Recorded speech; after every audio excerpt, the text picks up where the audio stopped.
मतलब एक अकेली लड़की ने पूरे गांव की नाक में दम कर रखा था। मतलब आजकल लोग कंफ्यूज्ड हैं कि चोरों से डरना चाहिए या फिर उन्हें घर में वेलकम करना शुरू कर दें। बल्कि ये तो फिर भी एक मोशन है। सरकार तो इतनी कॉन्फिडेंट है कि अभी से 2024 के इलेक्शंस की जीत बना रही है। नमस्कार दोस्तों, मेरा नाम है उत्कर्ष बंसल और आप देख रहे हैं द चाय टपरी शो, जहां हम बात करते हैं पूरे हफ्ते की कड़क कटिंग और मसालेदार खबरों पर। अब ऑपोजिशन ने किया है प्रहार, क्या होगा पार्लियामेंट में हाहाकार।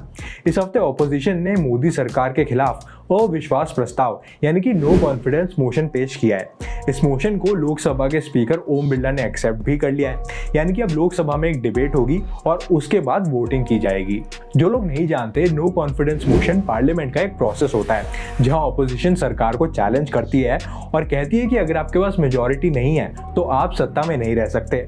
अभी मेजॉरिटी साबित करने के लिए लोकसभा का हर एक मेंबर वोट करता है और उसके बाद डिसाइड किया जाता है कि रूलिंग पार्टी के पास सत्ता रहेगी या फिर नई सरकार बनाई जाएगी। अब भले इस मोशन का नाम नो कॉन्फिडेंस हो, लेकिन बीजेपी सरकार को खुद पर पूरा कॉन्फिडेंस है कि इस मोशन से उन्हें घंटा फर्क नहीं पड़ेगा, क्योंकि इसे जीतने के लिए जो आंकड़े चाहिए वो उनके पास भली भांति हैं। इनफैक्ट लोकसभा की 543 सीट्स में से 332 तो सरकार के साथ ही हैं।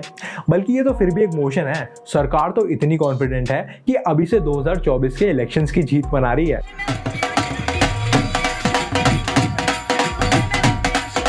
तो अब सवाल आता है कि आखिर ऑपोजिशन ने मोशन पेश किया ही क्यों। देखिए, उनका मकसद ये है कि प्रधानमंत्री मणिपुर के मुद्दे पर पार्लियामेंट में एक स्टेटमेंट दे।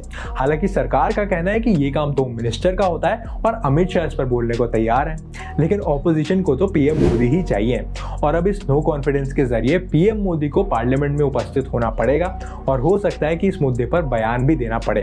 अब प्रधानमंत्री इस पर बोलेंगे या नहीं ये तो वक्त ही बताएगा, लेकिन फिलहाल बढ़ते हैं इस हफ्ते की एक और बड़ी खबर की तरफ।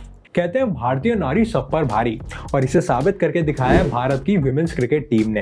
दरअसल भारतीय टीम बांग्लादेश एक सीरीज के लिए गई हुई थी और इसके दौरान एक ओडीआई मैच में अंपायर ने टीम की कप्तान हरमनप्रीत कौर को आउट दे दिया।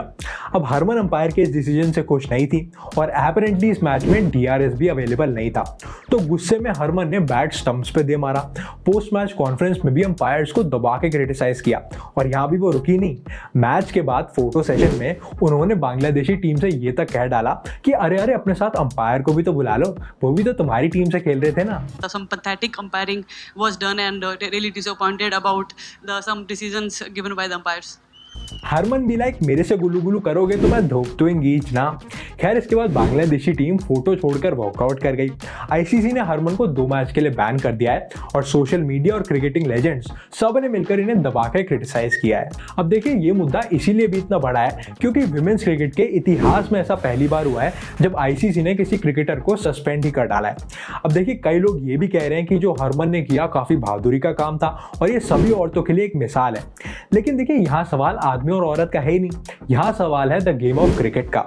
जो उन्होंने फील्ड पे किया वो माना जा सकता है कि हीट ऑफ द मोमेंट में हो गया होगा, लेकिन पोस्ट मैच कॉन्फ्रेंस में अंपायर्स को क्रिटिसाइज करना, मैच के बाद फोटो सेशन में ऑपोजिट टीम को ताने कसना, ये थोड़ा ज्यादा होगा, अवॉइड किया जा सकता था। क्योंकि in the end you have to respect the game. आप कितने भी बड़े हो जाओ, गेम से बड़े नहीं हो सकते। इस शो का अगला सेक्शन है वीकली दरबार, जहां हम कुछ छोटी बड़ी देश विदेश की सारी खबरों का दरबार लगाते हैं। और इससे पहले कि इस दरबार की महफिल सजे, थोड़ा लाइक और सब्सक्राइब कर दोगे तो बड़ी मेहरबानी होगी आपकी। बस 1 सेकंड लगेगा, कर दो ना। इस हफ्ते पीएम मोदी ने अनाउंस किया है कि बहुत ही जल्द नई दिल्ली में बनने जा रहा है दुनिया का सबसे बड़ा म्यूजियम, जिसका नाम होगा युगे युगीन भारत नेशनल म्यूजियम, अंग्रेजी में बोले तो एवरलास्टिंग इंडिया। इस म्यूजियम में भारत का 5000 साल का जो पूरा सफर है, पूरी संस्कृति है, वो सब कुछ दिखाया जाएगा।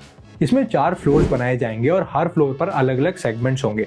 जैसे कि एक पे इंडिया की एंशिएंट नॉलेज होगी, वेदास, उपनिषद, आयुर्वेदास वगैरह। दूसरे पे इंडिया का एंशिएंट से लेकर मॉडर्न पीरियड तक का जो पूरा ट्रांजिशन फेज है वो दिखाया जाएगा। तीसरे पे इंडिया का फ्रीडम स्ट्रगल शोकेस होगा और चौथे पे पांड्यास, मौर्यास, चोलास, गुप्तास, इन सब के बारे में बताया जाएगा। यानी कि एक म्यूजियम आपको भारत के 5000 साल की कहानी सुनाने के लिए काफ़ी होगा। इसे दिल्ली के नॉर्थ और साउथ ब्लॉक्स, जहाँ भी फाइनेंस डिफेंस मिनिस्ट्री है, एक्सटर्नल अफेयर्स मिनिस्ट्री है, प्राइम मिनिस्टर्स ऑफिस है, इन सब को कंबाइन करके करीब 1.25 लाख स्क्वायर किलोमीटर्स में बनाया जाएगा, जिसमें लगभग 950 कमरे होंगे। खैर अभी तो इसकी सिर्फ अनाउंसमेंट हुई है, मगर जिस दिन भी ये बनकर तैयार हो गया, कसम से दुनिया का 8वां अजूबा लगेगा। और खासकर उन लोगों के लिए जिन लोगों को भारत के इतिहास में ज़रा सी भी रुचि है, उनके लिए तो ये बाकायदा मंदिर जैसा होगा। खैर मैं तो उसको लेकर काफ़ी एक्साइटेड हूँ। अगर आप भी हो तो ज़रा वीडियो को लाइक कर दो और कमेंट करके ज़रूर बताना कि आप इसका कौन सा फ्लोर देखने के लिए सबसे ज़्यादा एक्साइटेड हो। दोस्तों अगली खबर है देश की इकोनॉमी से रिलेटेड। इस हफ्ते आरबीआई ने एक स्टेटमेंट रिलीज़ की है जिसमें पाया गया है कि इंडिया के जो फॉरेन एक्सचेंज रिजर्व्स हैं, हिंदी में बोले तो विदेशी मुद्रा भंडार, ये 600 बिलियन डॉलर्स को पार कर चुके हैं। And guys let me tell you, this is huge. पहले ये बता देता हूँ कि फॉरेन एक्सचेंज रिजर्व्स या फिर फॉरेक्स रिजर्व्स होते क्या हैं। देखिए किसी भी देश के पास दूसरे देशों की करेंसी का जितना भंडार होता है उसे फॉरेक्स रिजर्व्स कहते हैं। अब ये डॉलर में हो सकते हैं, यूरो में हो सकते हैं, पाउंड, येन, इनफैक्ट गोल्ड के फॉर्म में भी हो सकते हैं। बेसिकली जिससे भी हम ज़रूरत पड़ने पर दूसरे देशों को पे करके उनसे सामान खरीद सकें। ऑल्दो ये ज़्यादातर डॉलर में होते हैं क्योंकि दुनिया में सबसे ज़्यादा ट्रेड डॉलर में ही होता है। अब पिछले कुछ समय में ये फॉरेक्स रिजर्व्स इसीलिए इतने बढ़ गए हैं क्योंकि इंडिया में बाहर से इन्वेस्टमेंट्स काफ़ी तेज़ी से आ रही हैं। जहां बाकी दुनिया रिसेशन में जा रही है, वहीं इंडियन स्टॉक्स दिन पर दिन और बेहतर परफॉर्म कर रहे हैं, जिसकी वजह से ज़्यादातर फॉरेनर्स इंडियन स्टॉक्स में इन्वेस्ट कर रहे हैं। इनफैक्ट एक रिपोर्ट के मुताबिक पिछले 3 महीने में इंडिया में 16 बिलियन डॉलर की इन्वेस्टमेंट आई है। इसका दूसरा कारण है कि हाल ही में आरबीआई ने रुपये को स्टेबल रखने के लिए मार्केट से 7 बिलियन डॉलर्स परचेज किए हैं, जिसकी वजह से आरबीआई के पास डॉलर्स और भी बढ़ गए हैं। अब ये खबर इतनी बड़ी है कि पाकिस्तान से लेकर यूएसए तक दुनिया भर की मीडिया इसे कवर कर रही है कि भैया जहां बाकी देशों के रिजर्व्स तो घट रहे हैं, इनके अचानक बढ़ कैसे रहे हैं।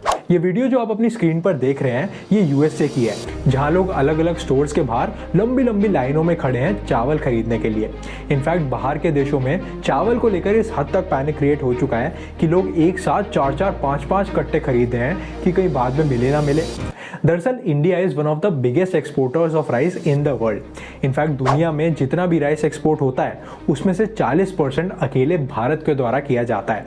लेकिन इस साल भारत में रेनफॉल काफ़ी अनइवन सी रही है। नॉर्थ में ज़रूरत से ज़्यादा हुई है और साउथ में कम, और दोनों ही चीज़ों की वजह से भारत में चावल की फसल को काफ़ी नुकसान पहुंचा है। अब राइस की कम अवेलेबिलिटी की वजह से कहीं यहाँ पर प्राइसेस ना इंक्रीज हो जाए, इसीलिए सरकार ने फिलहाल नॉन बासमती राइस के एक्सपोर्ट पर बैन लगा दिया है। मतलब ताकि भारत में चावल की कमी ना हो जाए, इसीलिए दूसरे देशों में फिलहाल चावल नहीं भेजा जाएगा। अब इस बैन की वजह से जो देश नॉन बासमती राइस के इंपोर्ट्स के लिए भारत पर निर्भर हैं, जैसे कि वियतनाम, मलेशिया, यूएई, बांग्लादेश और यूएस वगैरह, वहाँ चावल के दाम ऑलरेडी बढ़ने शुरू हो गए हैं और लोगों में एक पैनिक जैसी सिचुएशन क्रिएट हो गई है। इसी के साथ बढ़ते हैं शो के सबसे मजेदार सेक्शन की तरफ, जिसका नाम है अतरंगी खबरें। क्योंकि दुनिया में हर घंटे के, हर मिनट की, हर सेकंड में कुछ ना कुछ अतरंगी तो होता रहता है रे। इस हफ्ते प्यार में हद से गुजर जाने की एक ऐसी कहानी सामने आई जिसके सामने राज और सिमरन, राहुल और अंजलि और वीर और ज़ारा सबकी कहानी फेल है। दरअसल बिहार के एक गाँव में हर रोज रात को लाइट चली जाती थी। गाँव वाले काफ़ी परेशान होने लगे कि ये आखिर हो क्या रहा है कि हर रोज रात को सेम टाइम पर बिजली चली जाती है। उन्होंने बिजली विभाग में भी कंप्लेंट करी, पर उनको भी समझ में ना आया कि माजरा क्या है। अब जब गांव में रात को रोज रोज लाइट जाने लगी तो चोरियां भी काफी बढ़ गई।